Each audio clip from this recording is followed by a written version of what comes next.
ఇప్పుడు మన ముగ్గురు అంటే బాగా యూజ్ అవుతున్నాము.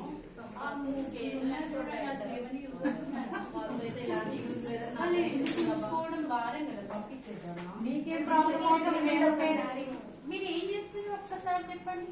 అసలు మా గురించి ఎవరు ఎక్కడన్నా మిమ్మల్ని యూజ్ చేస్తారా? ఎంతసేపు మిమ్మల్ని కిందికి పెట్టేస్తున్నారు. మొత్తం ఆ బాక్స్ లో కవర్ ఉంటుంది, దానికి కింద నొక్కేస్తున్నారు. మీ బాగా మోస్తున్నాం కింద ఉండి. ఇంపార్టెన్స్ ఏందో ఒక్కరితో చెప్పియండి. అసలు మీరు ఎప్పుడైనా మిమ్మల్ని యూజ్ చేస్తారేమో అడగండి. లేదు మీరు వెళ్ళిపోండి, వెళ్ళిపోండి, మీరు వెళ్ళిపోండి. మా ఇంట్లో ఇప్పుడైతే వెళ్ళిపోండి. ఎవరైనా తీసుకోండి, చేసుకోండి, అప్పుడు చెప్తాను. మాకైతే కంఫర్ట్ లేదు, మీరు వెళ్ళిపోండి ప్లీజ్.